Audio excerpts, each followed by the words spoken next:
Deməli, müəllimlər, biz şəkli qeyd etdik ki, səhifəyə yerləşdirdik. Şəkli səhifəyə yerləşdirdikdən sonra şəkli üzərində müəyyən dəyişikliklər, əməliyyatlar aparmaq olar. Gördüyünüz kimi şəklin üzərində sol düyməni sıxıb çəkdikdə şəkli yerindən sürüşdürmək mümkün deyil. Yəni şəkli hərəkət elətdirmək üçün, yəni üzərində sol düyməni sıxıb məqsədi yerini dəyişdirmək üçün belə bir əməliyyat var. Yəni şəklin üzərində bir dəfə sol düyməni vurduqda onun yuxarı sağ küncündə parametr razmetki aləti yaranır. O alətin üzərindən vururuq və Optikane tekstdən Vakluk ramki deməli verilmiş əmri seçirəm və sonra gördüyünüz kimi üzərində şəklini sıxıb ixtiyari yerə yerini sürüşdürmək mümkündür. Verilmiş alət biz vstavka menyusundan da tapa bilərik.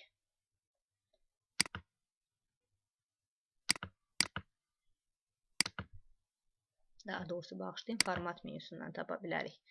Yəni, şəklin üzərinə fikir verin. Sol düyməni vurduqda yeni menyu yaranır, format. Bu şəklə aid menyudur. Baxın, şəklin kənarına vurdum, həmin menyu yuxarı hissədə etdi. Şəklin üzərində vurdum, gəldi. Mən əgər burada alətlərin açıq qalmasını istəyirəmsə, menyu alətlərinin, baxın, bu menyuların sərhədinə gəlirəm, sağ düyməni sıxıram. Açılmış kontekst menyudan Sırnus Lento əmrini seçirəm. Gördüyünüz kimi belə bir səhifə alınır. Yəni, həmin bu alət eyni zamanda format menyusunda baxın burada yerləşir. Buradan da Vakluk ramki əmrini seçmək olar. Və şəklin ölçüsünü kiçiltmək üçün şəklin künclərindəki işarələrin üzərində sol düyməni sıxıb, kiçildib, böyüdə bilərik. Yaxşı olar ki, künclərdən böyüdüb kiçildəsiniz. Çünki bu hissələrdən əgər böyüdüb kiçilsəniz, bir qədər proporsionallıq itəcək. Şəklin yuxarı hissəsində gördüyünüz bu dairə şəklin baxın, belə hərəkət etməsinə kömək, daha doğrusu döndərməyə xidmət edir. Şəklin müəyyən hissəsini kəsmək istəyirəmsə əgər, baxın, hansı funksiyanı yerinə yetiririk. Şəklin üzərindən bir sol, yenə də format menyusu Abreska aləti var. Abreska alətinin üzərinə sıxdıqda şəklin künclərində belə bir deməli, bucaq işarələri əmələ gəlir. Yəni, burada düzdür, elə də bir kəsilən hissə yoxdur. Amma tutaq ki, məsələn, mən bu yazını da tam kəsmək istəyirəm. Ancaq yuxarı bayraq hissəsi və qlobus hissəsi qalsın. Küncün üzərində sol düyməni sıxıb, baxın, sürüşdürürəm yuxarıya doğru. Sonra boş hissədə bir dənə vururam. Gördüyünüz kimi şəklin müəyyən hissəsini kəsdik. Və ya geri qayıtmaq üçün bu alətdən istifadə edirik. Geri dön alətindən. Və Abreska alətinin aşağı hissəsində bu işarəsinin üzərinə biz vurarıqsa əgər, burada fikir verin, burada Abreska po figuri deyilən əmrlər də var. Abreska po figuri hissəsində, məsələn, mən istəyirəm ki, şəkli bu formada kəsin. Bax, görürsünüzmü? Bir qədər fiqurlu kəsdi. Və ya ulduz şəklində istəyirəm kəsmək. Məsələn, 8 güşəli ulduz şəklində kəsmək istəyirəm. Baxın, bu tipdə də kəsmək olar. Şəkil üzərində dəyişiklikləri aparmaq olar. Əvvəlki vəziyyətinə qaytarıram şəklin. Şəklə çərçivə vermək üçün nə edə bilərik? Şəklin üzərində sol düyməni vururuq. Format menyusunda Stil Risunkovda baxın, belə bir burada çərçivə nümunələri verilib. İxtiyari çərçivə nümunəsini seçib tətbiq edə bilərik.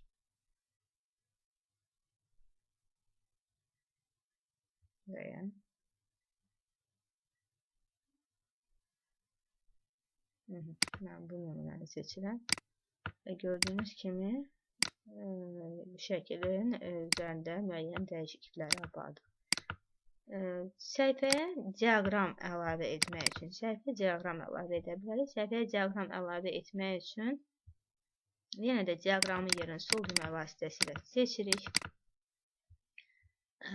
Stavka menyusu. Burada diaqrama aləti var. Gördüyünüz kimi ixtiyari diaqram nümunələri qeyd olunub. Krugovaya, liniçitaya, histograma, yəni ixtiyari nümunəni seçə bilərik. Məsələn, mən burada bu nümunəni seçirəm, histogramanı. Üzərində vurdum, seçdim və ya bunu seçə bilərik. okey vururam. Okey vurduğumuz zaman diaqramla bərabər səhifəmizə cədvəl də yerləşəcək. Bu cədvəl nəyə xidmət edir? Bildiyimiz kimi diaqram müəyyən verilənlərə görə səhifəyə düşür və həmin o diaqramı verilənlərini dəyişmək üçün, yəni müəyyən verilənlərə görə düşür. Yəni müəyyən cədvələ görə diaqram gəlir və həmin o diaqramın verilənlərini burada qeyd edirik. Məsələn, tutaq ki, şagirdlərin kiçik summativ qiymətlərini qeyd edirəm və böyük summativ qiymətlərini qeyd etmək istəyirəm burada. KSG1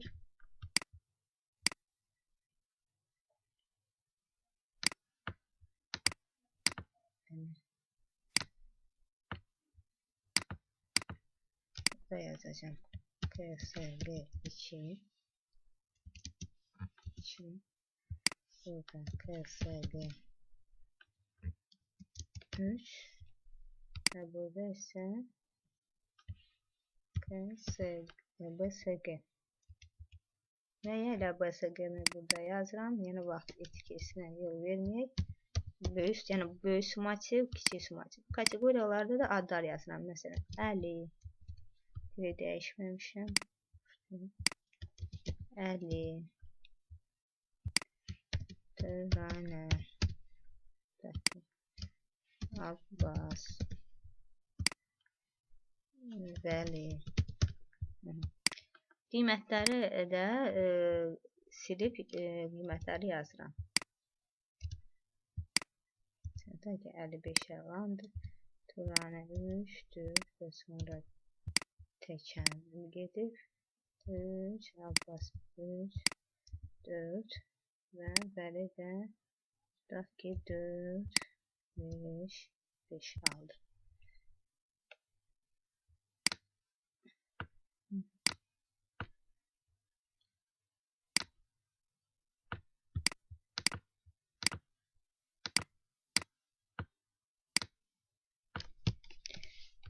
Burada bir qədər problem yarandır.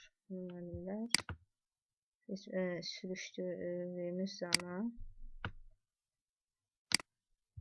sürüşdürdük, geri sürüşdürdüm və baxın, yəni bu hissələri sürüşdürmək lazımdır ki, baxın sütunlar gəlsin. Bu iki tərəfli ox əmələ gəlir. Mən sütun əlavə etmək istəyirəmsə, baxın sürüşdürürəm. İki tərəfli ox əmələ gəlir. Sütun əlavə istəyirəmsə, sürüşdürürəm. Mənə lazımdır ancaq bu 3 sütun. Lazım olan hissəni seçdim və buna uyğun diaqram dəyişdi. Cədvəli bağlayıram. Diaqramımız qalır səhifədə. Bu oldu bizim diaqram. Səhifəyə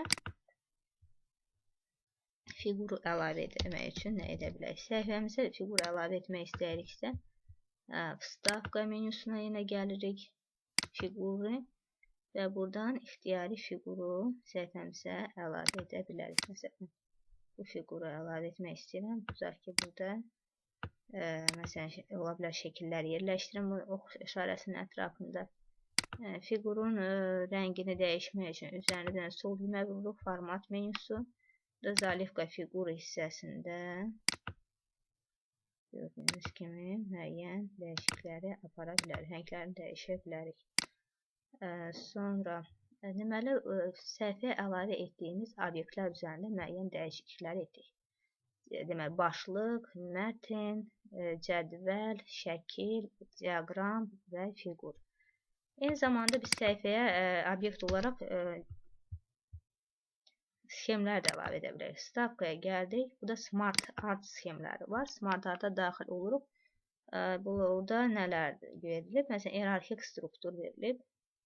Sxem əlavə etmək istəyirəm və bu strukturlardan birinin şaxələnmə, məsələn, şaxələnmə üsulun dərsində istifadə edəcəmsə, birini seçirəm.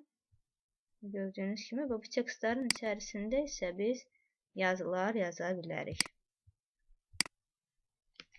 Sadəcə olaraq, məsələn, rəqəmlər yazaraq nümunə kimi göstərirəm. Yəni, içərisində ixtiyari rəqəmi yaza bilərik. Yəni, burada biz lazım olmayan hissəni silə də bilərik. Delete Baxın, çərçivənin üzərində bir dəfə sol düyməni vurdum, delete vurdum. Gördüyünüz kimi bu şaxə silindi. Əlavə etmək istəyirəmsə, məsələn, mən istəyirəmsə 2 şaxəsindən, məsələn, 3 dənə şaxə çıxsın. Bu 2-nin üzərində sol düyməni vuraraq, sonra sağ seçirəm, sonra sağ düyməni vururam. Добавить фигуры. Добавить фигуру перед, после, добавить фигуру выше. Yuxarıda da əlavə edə bilərik. Добавить фигуру ниже vururam. Ниже vurdum. Gördüyünüz kimi burada məsəl üçün əlavə etdim. Bu formada biz yəni sxemlər üzərində dəyişiklik edə bilərik.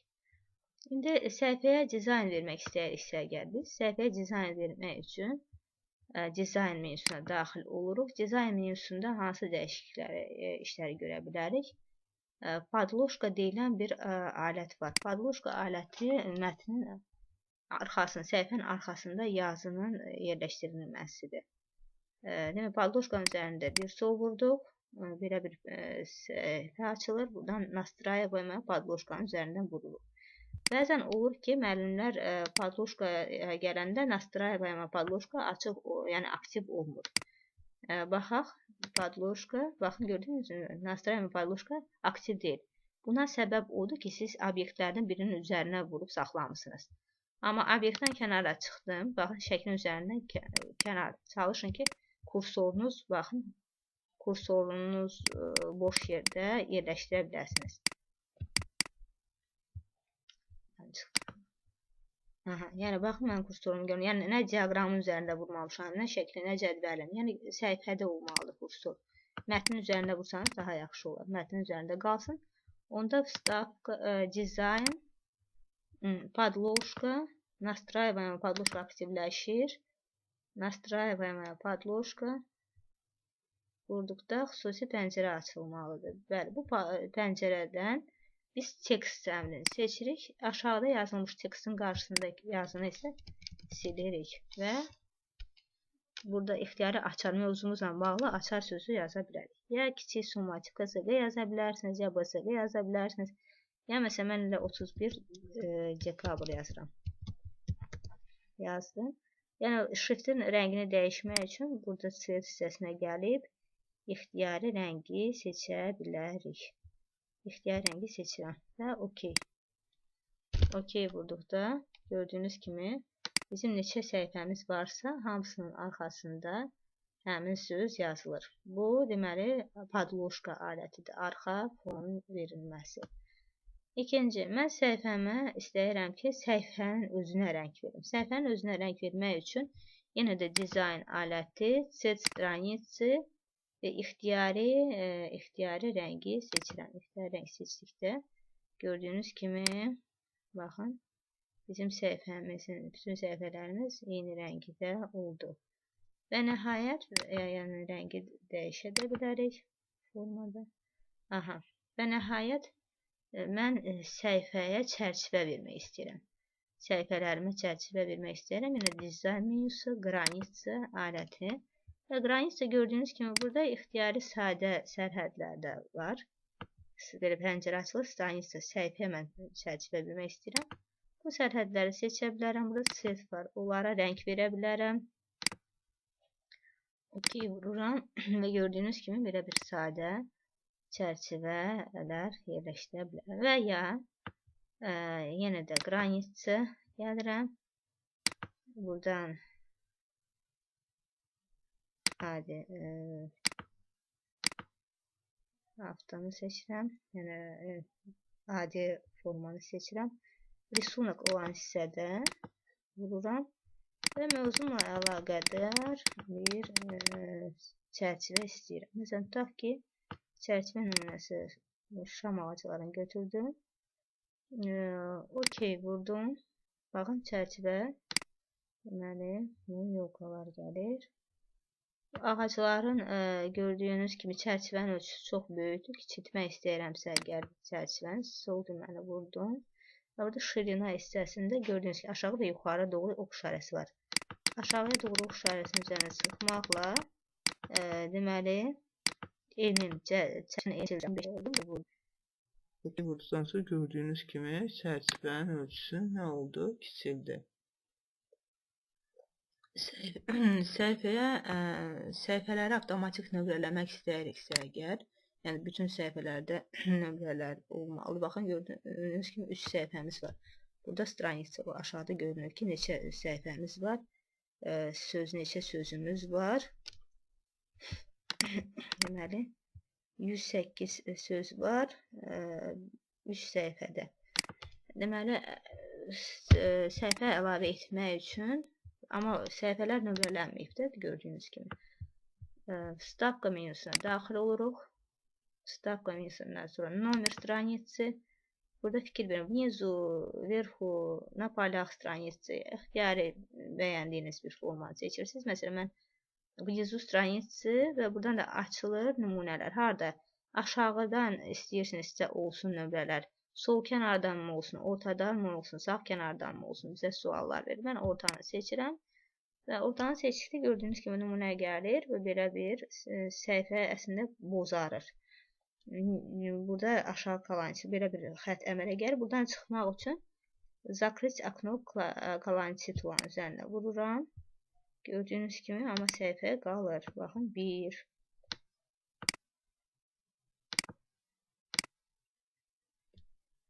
İki, bu isə 3. Səhifələrimiz nömrələndi. Yəni, hazırladığımız səhifəni qovluğumuzda yaddaşa vermək, çapa vermək, ümumiyyətlə, hazırladığımız səhifəni çapa vermək istəyiriksə, çap funksiyasını vermək istəyiriksə, fayl, diqqətlə baxın, fayl, peçat. Burada gəlir copy. Mən hazırladığım sənəd, məsələn, kiçik summativ hazırlamışamsa, şagirdlərin sayı qədər çıxmalıdır da, düzdürmü? Onun üçün burada yazıram, məsələn, 30. 30 yazıram. Sonra kompüterima ola bilər ki, 2 printer qoşulub. Mənə lazım, məsələn, olan printeri mütləq burada növü seçirəm. Hansı printer qoşulub. O printeri seçirəm. Sonra stranitsa verilib. Hansı səhifəni çapdan çıxartmaq istəyirəm. Burada səhifənin sayı yazılır. Və sonunda peçatın üzərindən vurduqda, deməli, printerdən bizim səhifəmiz çıxır. Sənədi qovluğumuza yaddaşa vermək üçün fayl menüsü bir sol, fayl, saxranить как bir sol, kompüterin üzərində 2 dəfə sol düyməni vururuq, mouse'un sol düyməsini. Deməli, kompüterdə, buradan da D-diskin üzərində vura bilərik və ya kompüterin üzərində vurduqda, burada D-diskin üzərində 2 dəfə vururuq. Qovluğumuzu tapırıq, sürüşdürərək 2 dəfə vururam və sənədi adlandırıram.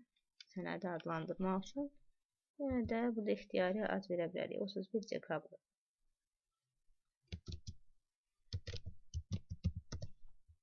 Və saxranıcının üzərindən vururam. Sənədim, deməli, qovluğumda yaddaşa düşdü. İndi baxaq görək, bağlayıram. Sonra sənədi yaddaşa verdikdən sonra sənədi rahatlıqla bağlaya bilərəm. Mənim sənədim doğrudan mı qovluğuma düşdü, yoxlayıram. Kompüterin üzərində vururam, kompüteri açıram. D-diskini açıram. Buradan Sabina qovluğunu tapıram.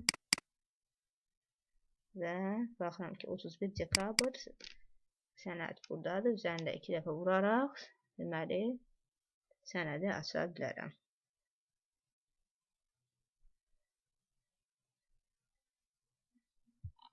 Bu qaydada müəllimlər bizim Word ilə bağlı dərsimiz yekunlaşdı.